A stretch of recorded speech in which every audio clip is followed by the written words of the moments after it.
Hey,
you? Morning, Millie. What's cooking, Doc? Hey, you're the one that brings me lunch. I should be the one asking you. Yeah, well, I was thinking I could go grab us some Chinese food later if you like. Fine. Hand me the paper, will you? Thanks. Oh, jeez, I almost forgot. I can't read this right now. Could you do it for me? Why? Did you forget how? Save it for the script, Hugh. No, I was sleeping last night, obviously, and I left my reading glasses on the bed, and you could probably surmise what happened from there. I probably can. Now, let's see. Ooh, a local politician murdered in drive-by. Pass. Okay, the USSR proclaims there's no end in sight for the current arms race. Pass. Oh, we have a Gore Vidal article.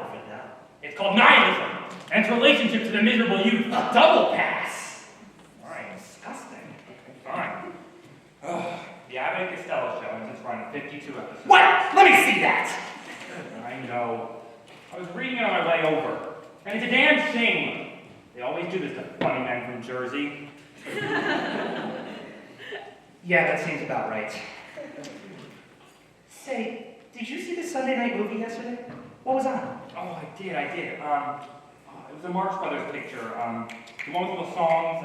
You have to be a little more specific than that, Hugh. Okay, can it melt? It was the one, where Groucho sings in that college, and Chico and Harpo get kidnapped by the football team. Oh, horse feathers! Yes! That's it, that's the one. Like I said, you should have been there. Yeah, I wish. Those quacks down at the hospital keep hounding me to go to bed at 8 o'clock at night. Saying I'll live longer if I do. You know, that could be a really great gag. Picture this.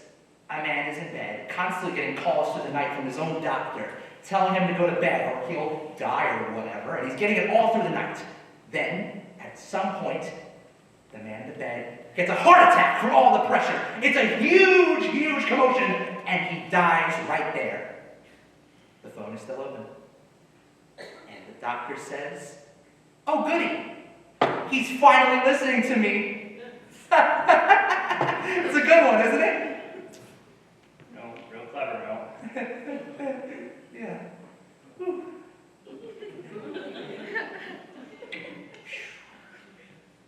Okay, enough jokes. Yes. Let's write some comedy, huh? Let's. Oh, God. No, I have to lug this heavy thing every time. Well, I can't be the only one of the two of us in writhing pain. All right. A gorilla in Missouri. Shakespeare. All right. So last we left off, we were trying to come up with a name for the cop, right? How about Roger? Nah, it's not funny at all. Like, you can do better than that, Roger. Okay. How about Paul? Paul's a bit better, but you always did have a bias towards men with 4 letters in their name. Hugh. That's just real funny, no? Say, why does it even matter anyway? It's just a name for the cop. Hugh, if there's any lesson I've learned in my 39 years of lousy living, it's that you've always got to keep your eye on the ball. Right. And I assume Mark Twain has the reputation he does for writing about an ape who chases around a dumb cop. Hey, that's just it. You can't just call this stuff lowbrow and just leave it at that, You gotta care about it. What matters is if you get a laugh. And, listen, I have cheap shoes that still fit, not on me right now, and I've eaten at cheap restaurants that have never given me bad service. Hell, I bought this blanket when we were still in New York, and it has kept me warm for many a year. What matters is if you get that laugh. And in case you haven't heard, I know what's funny and what's not. All right. So, what do you name the cop? Okay, let's keep it real simple. Real nice and simple, very clean. How about Raoul Wallenstein?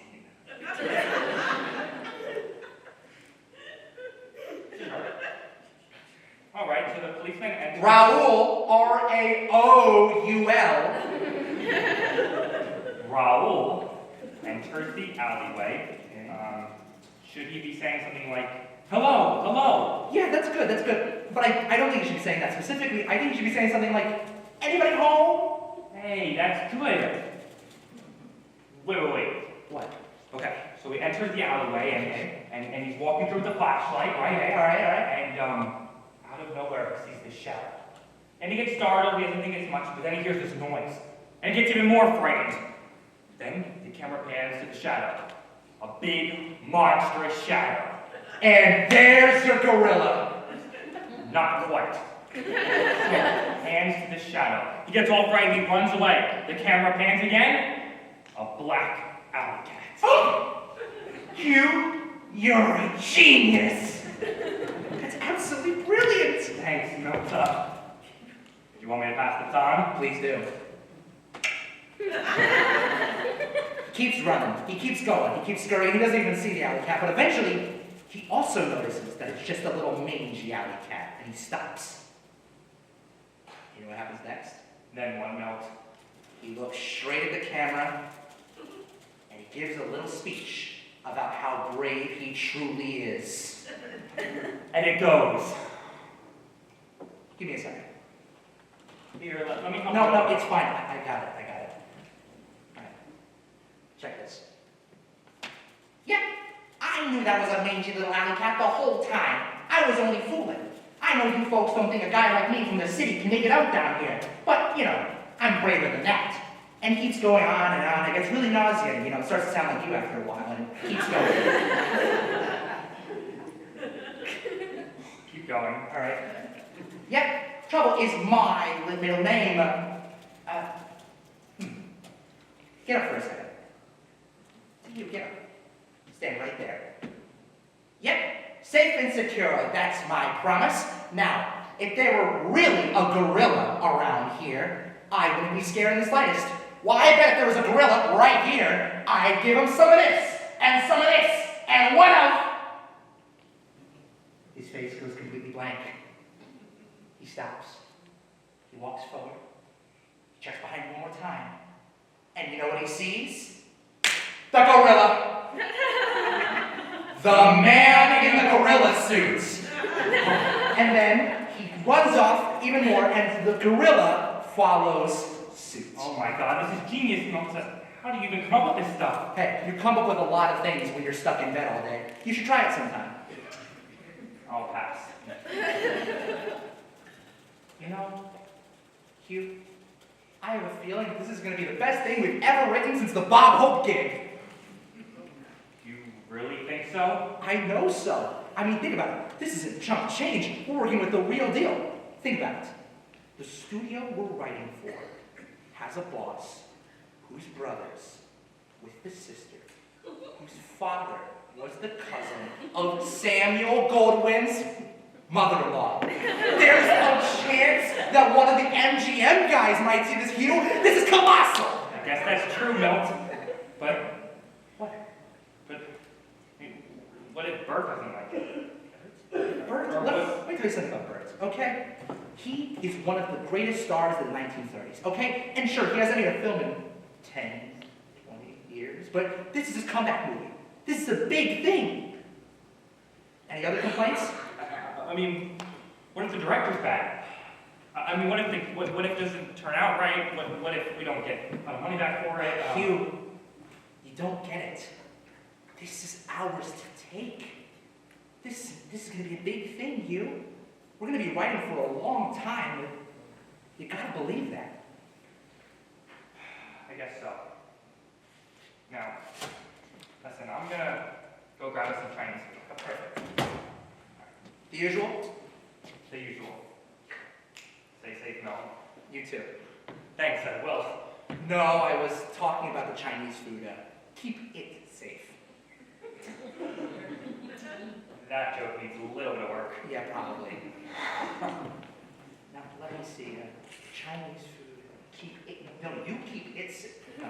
No, I was referring, mention. Christ. Talking about the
Apathy?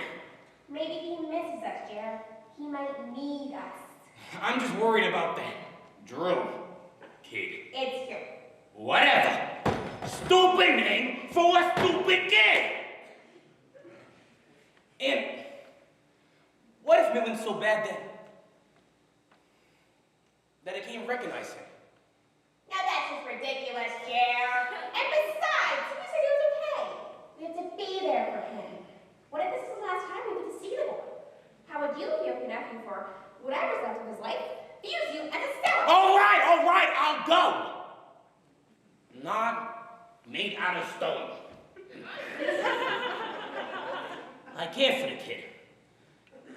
I just wish it wasn't the last time, or whatever. It might not be, Jared.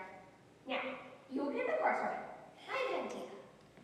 Where did I leave that card index? Oh, card index. Bah humbug.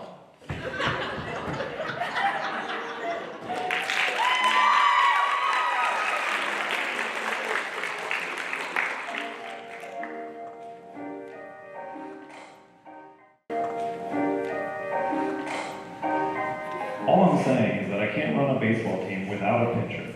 Well, I can call over the Bahal River and get you a really nice pitcher.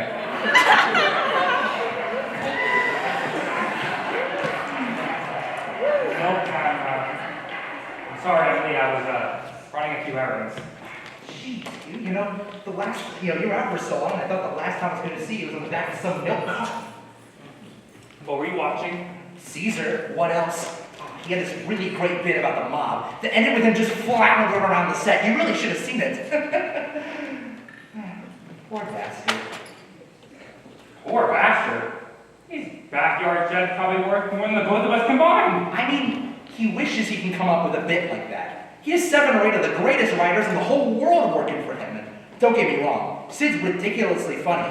But anyone who can write like that has got to have something in them. I bet those writers could do just about anything they want if they put their mind to it. You mean as writers? In anything. People who can write like that can do anything. Well, guess we'll just have to wait and see.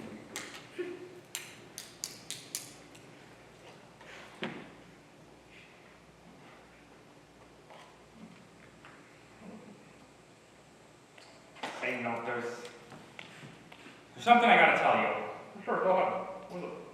We have, we have visitors today. Who?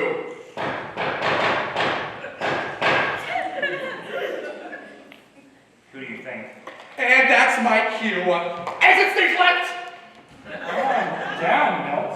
Gotta relax. Jeez, you gotta tell it to Uncle Jerry. He'll kill me if he gets my big hands on me. Why, I bet he'll skin me and wear whatever's left of me as a sports jacket. Listen, your Uncle Jerry and your Aunt Lucille, they wanna be here. Aunt Lucille?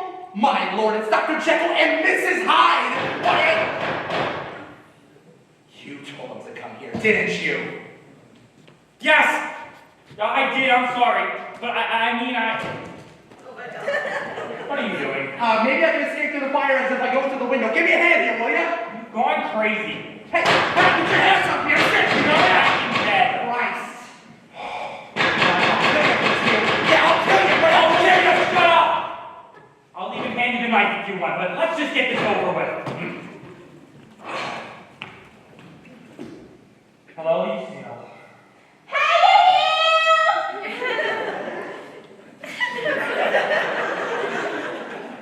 Hello, Jerry. Where's my nephew? He's over here having some lunch.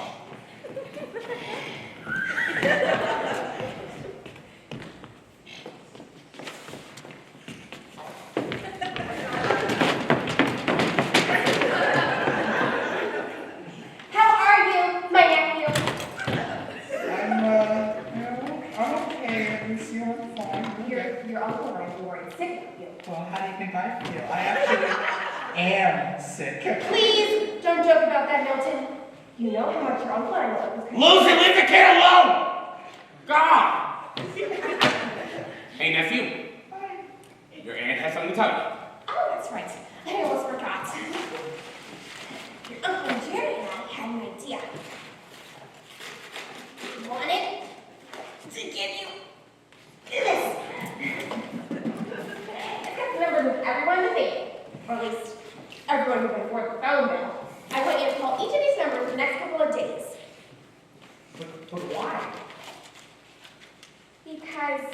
Milton, let's not be dishonest to each other. You're not doing too great. I'm not saying you're dying. In fact, you're definitely gonna get through this thing. Lucy, don't lie to the kid! Let me talk to him.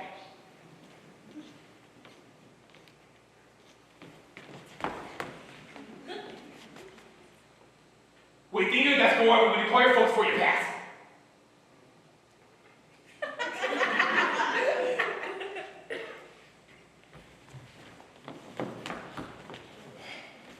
Well, thanks for trying to cushion the blow, Uncle Chair.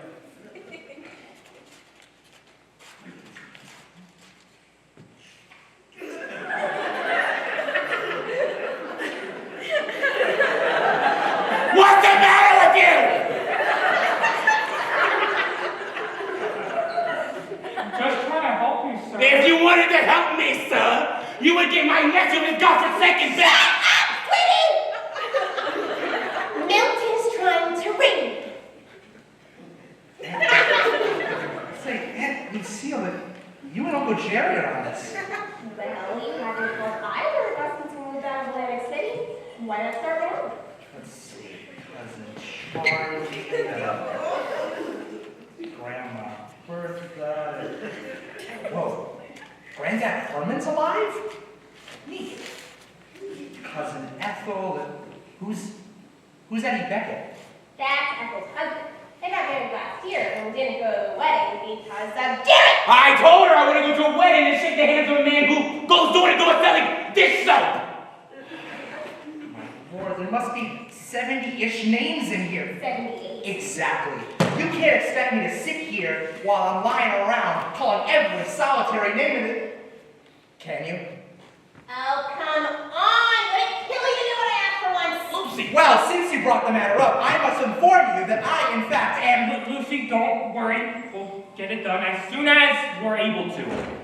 Yeah, because you must have plenty of time, seeing as your roommate is bedridden, and you, what, get paid to hang around a cemetery all day? Listen, there aren't many jobs in Hoboken, but hey, look on the bright side. At least I'm not going door to door selling dish soap. Hey, calm down, you! But Uncle Jerry, he has a point. There aren't that many jobs here. There was and there is. Oh, what's that supposed to mean?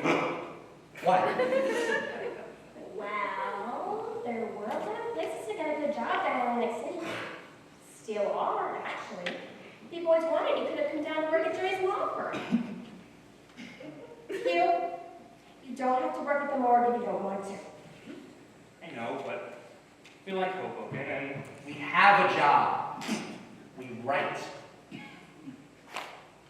Oh, Milton, you know that you can't be doing that forever. That life's gonna live the life on your family. You gotta stop.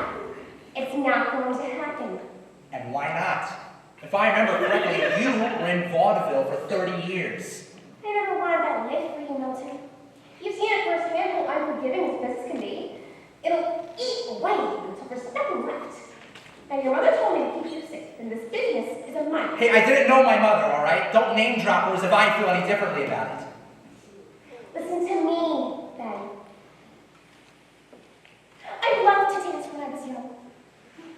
I wanted to dance for the rest of my life. I wanted my life to be dance, and I found a way to do it. I was half as a clam during the first year. I'd do it for free if I could, but that wasn't possible. You need money in this world, and you must do everything you can to stay afloat. And I worked holidays. I missed your grandmother's funeral. And I made the same amount of money for 3 decades. They used me, and I'm fine, dear. I don't remember a lot from the last couple of years of that job, but all I know is that the money was even less than before. You're in pain, Milton. Why continue to hurt yourself for nobody in particular? I'm sorry, Lucille. I guess I just like to work.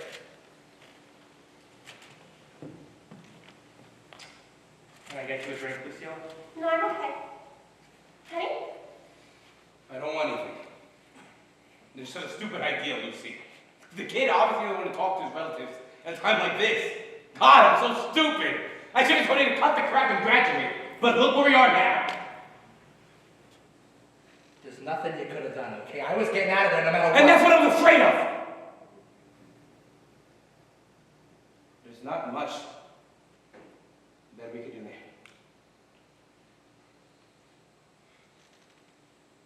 What's your name again? Glue? It's Hugh. The GH is silent. Whatever! Pace yourself. Thanks, Aunt Lucy.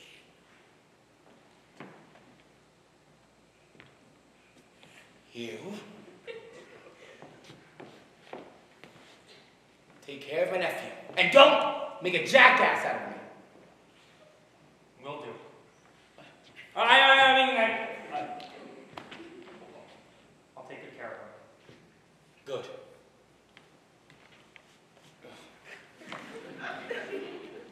Stay safe, Milton. I love you. I love you too.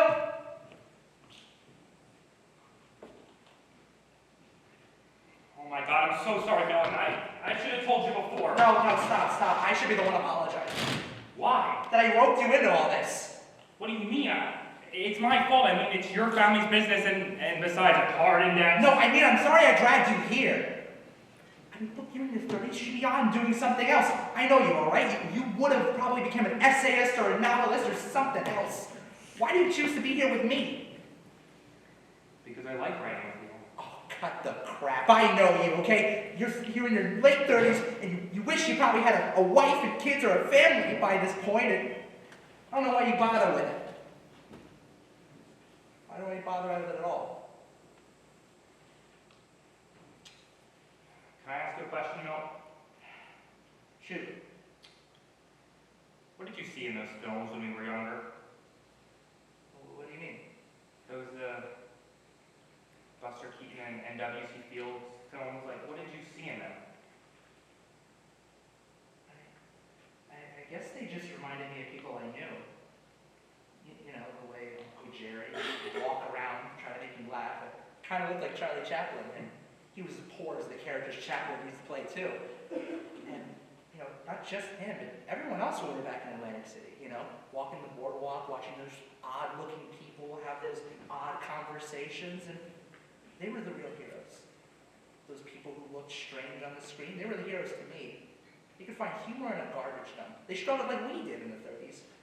And, you know, they weren't those suave swashbucklers who were, you know, swinging around on chandeliers, or those macho Western guys on their big horses. It was those funny-looking folks who slipped around at the banana field that made it all look so clear to me. And I may not have ever been in a train chase like Buster Keaton, but I look at his face and I suppose I see a person in there. So then, why write about a patrolman being chased around by a gorilla? Hey, let's not compare ourselves to Keaton, okay? Why not? A wise man told me that a laugh is a laugh. Stop it. Thank you, dear. I needed that. But what about you? Why this?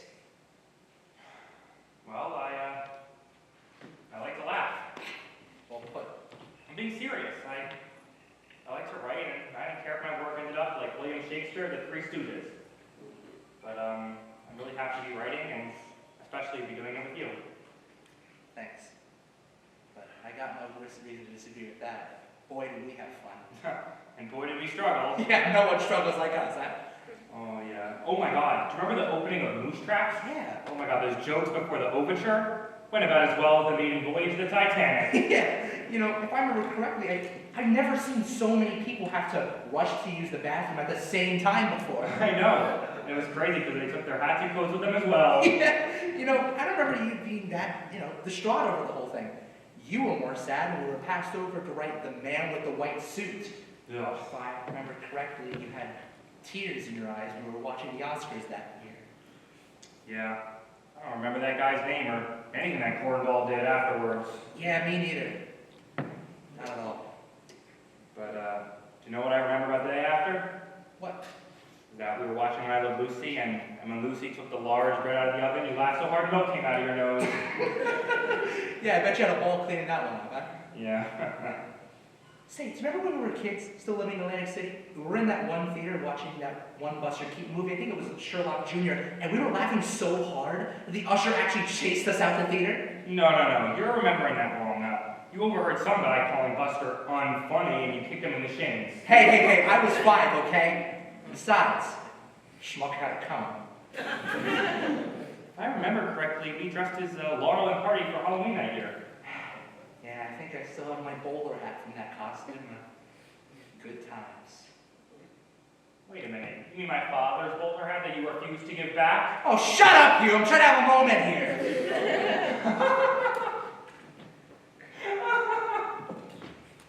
Jeez, I haven't heard you laugh like that in a while.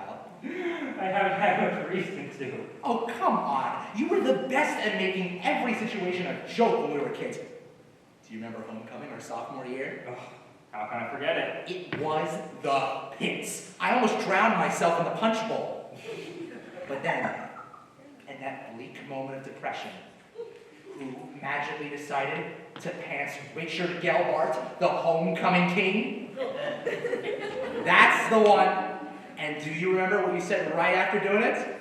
If those underpants were any more red, we'd have to call you Comrade Gelbart! Oh, good times, good times. Damn right. It's a shame we never got around to writing all this stuff down.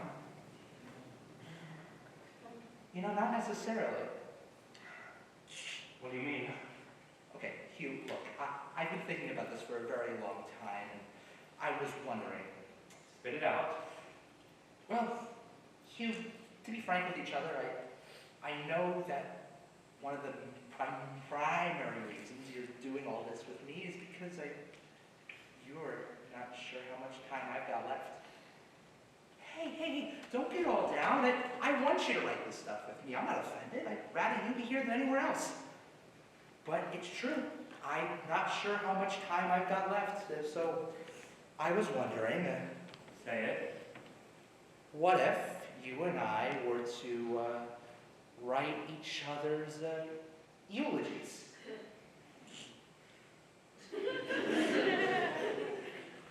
No, I don't know what to say. Oh, come on! Jeez, you know, if death wasn't right around the corner for me, you'd be all for this. I would rather no one else write this, and you know that. I guess that's true.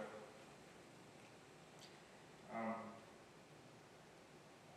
just don't know what to say.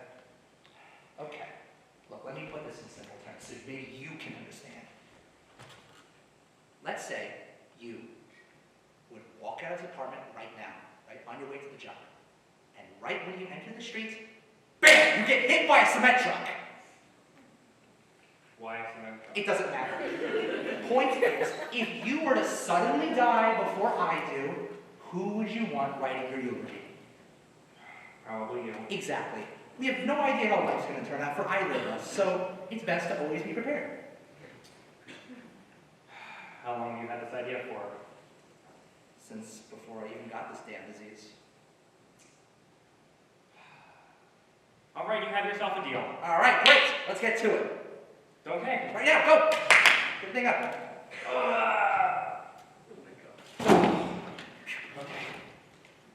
Maybe a piece of paper, will ya? Thank you. Okay. What now? Well, right. Right, what? The eulogy, damn it.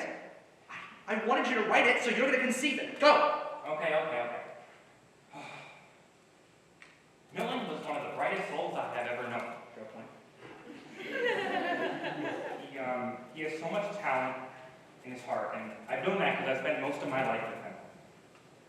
When Milton asked me to do his eulogy, I responded with why. He said because everyone who was good enough to do this died a long time ago. That's a good one. Milton was a supernova of eccentricity that defied description. He was calm, reserved, wise, and respectful of authority. He's a These are all words I've never used to describe Milton. Milton wrote numerous movies, television shows, and even a Broadway musical. Hell, he even wrote 4 jokes for Bob Hope. Granted, only 2 of them were used, and one of them was mine. Keep going, this is really good. I'll skip to the end for now. Milton still is one of the most talented souls that I have ever known. I'm going to miss him with all of my heart. Goodbye, Milton. Don't forget to lock your door on the way out. Hey, that was great. You might want to work a little bit on the ending is all, but besides that, it was great. You're brilliant. Thanks, Milton. What do you got for me? Oh, I actually already have mine written. Right down here, but it's pretty long.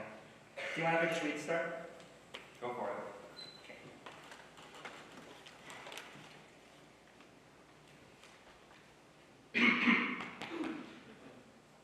The man before you is one of the greatest souls I have ever known. Talented is putting it very, very lightly. He was so funny he could make a boulder keel over with laughter. But above all his other talents, he was incredibly, incredibly selfless. The man before you was more than just that. He was one of the kindest souls I've ever known. There's no one quite like him, and there will never be again.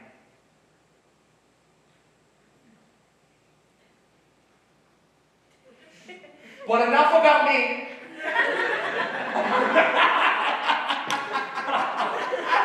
Oh my God, you always use that punchline. How did I not see it coming? Thanks. I knew you'd hate it.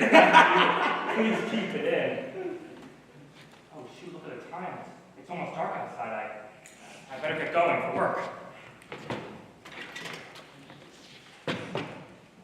Say, Hugh, stay safe out there, okay? Don't get hit by a cement truck on your way out. I actually want you to finish that. It's really good. I promise I won't melt up. We'll finish up that script tomorrow, okay? Of course. Got a lot of writing ahead of us. Makes 2 of us.